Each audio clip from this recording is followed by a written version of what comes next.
ఎవరి రంగారావు ఏంటమ్మా gold smuggling story కదా. ఆమె వెనక ఎవరున్నారు? ఆమె ఓన్గా చేస్తుందా? పోలీసులకు చెప్పినట్టు. పోలీసులకు ఏం చెప్పిందంటే, నేను యూట్యూబ్లో స్మగ్లింగ్ ఎలా చేయాలో నేర్చుకొని చేస్తున్నాను అని చెప్పాను.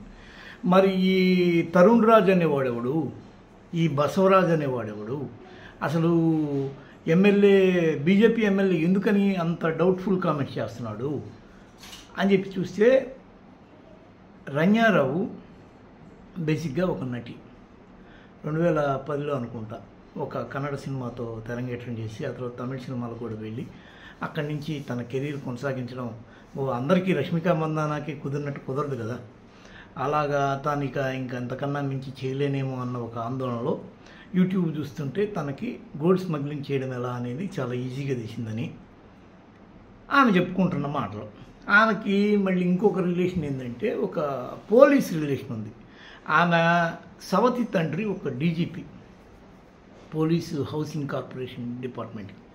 అయితే ఈ మొత్తం రంగారావుని ఎలా పట్టుకున్నారు, అసలు గోల్డ్ స్మగ్లింగ్ ఎందుకు చేస్తారు, అసలు ఏంటి వీళ్ళ కథ, ఈ గోల్డ్ స్మగ్లింగ్ చేసే వాళ్ళ యొక్క బేసిక్ థియరీ ఏంటి, అక్కడి నుంచి దుబాయ్ నుంచి ఇక్కడికి ఎందుకు తెస్తారు అని చూస్తే, ఫస్ట్ పాయింట్, రంగారావుని డిఆర్ఐ వాళ్ళు ఎలా పట్టుకున్నారంటే, ఈమె వారానికి 2-3 సార్లు దుబాయ్కి వెళ్ళి రావడం, 2 వారాల్లో 4 సార్లు వెళ్ళి రావడం, నెలలో ఒక 7-8 సార్లు వెళ్ళి రావడం గుర్తించారట డిఆర్ఐ వాళ్ళు. ఏదో రెగ్యులర్గా పోతుంది, అక్కడ ఏముందా, ఆమెకి ఏమన్నా ఉద్యోగం ఉందా, వ్యాపారం ఉందా, ఏముందని చూస్తే మొత్తం ఇక్కడి నుంచి అక్కడికి ఆమె లింకులతో కూడుకున్న ఏ డీటెయిల్ వాళ్ళకి కనిపించలే.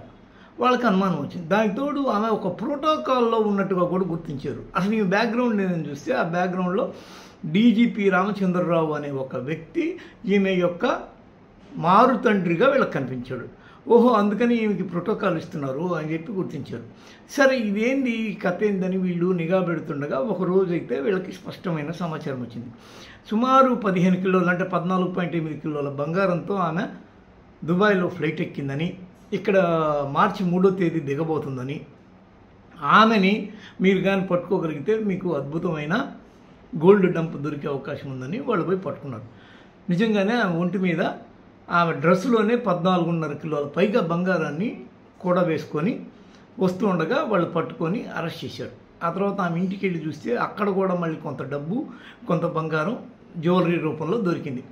ఇంత పెద్ద డంప్ ఈ మధ్యకాలంలో ఇదే దొరికింది, ఇదే గొప్ప విషయం, ఇదే ఈ మధ్యకాలంలో జరిగిందని చెప్పి ఆమె తీసుకుపోయి రిమాండ్కి తీసుకెళ్లారు.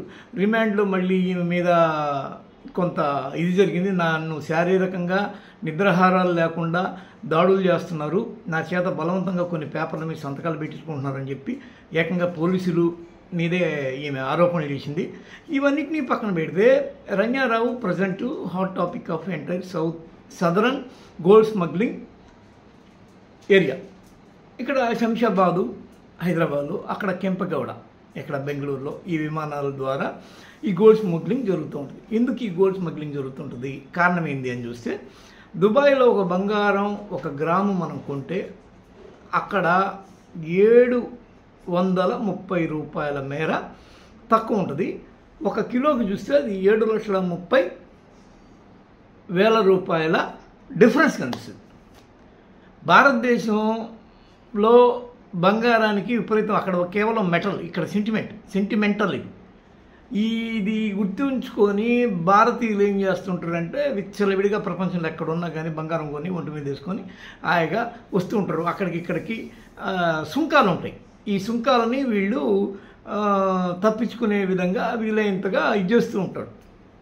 అయితే ఈ 7.5 అంటే సుమారు 7,30,000 రూపాయలు కిలోకి వచ్చే ఈ తేడాని గెయిన్ చేసుకోవడంలో భాగంగా కొందరు అక్కడి నుంచి ఇక్కడికి బంగారాన్ని స్మగ్లింగ్ చేస్తూ, రంగారావు లాంటి మీడియమ్స్ అంటారు వీళ్ళని, అక్కడికి వీళ్ళకి మధ్య ఈమెకి సుమారు 1 కిలోకి 5 లక్షల రూపాయలు ఇస్తామని చెప్పి అన్నారు. అంటే వాళ్ళకి అప్పటికీ 2.5 లక్షల మిగులుబాటే ఎవరికి, స్మగ్లర్కి.